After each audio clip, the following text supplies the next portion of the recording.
Yung mga anak na hindi marunong tumanaw sa magulang, kahit anong marating nito, hindi magiging makabuluhan. Kahit sinasabi natin na di naman obligasyon ng mga anak ang magulang, yes! Pero ang sabi ng Panginoon, honor your parent.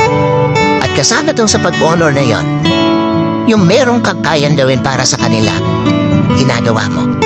Sa mga anak na narito, kahit magkapamilya kayo, huwag niyong titingnan na ang dapat ninyong bigyan focus yung sariling pamilya na lang.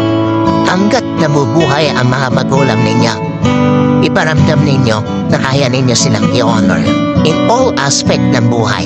Huwag kayong iiyak sa kanilang libing dahil marami kayong regrets. No, that is hypocrisy. Wala kayong kwentang anak kung iiyak lang kayo sa kanilang lamay. Pero nung nabubuhay, hindi mo ginawa yan dapat mong gawin para sa kanila.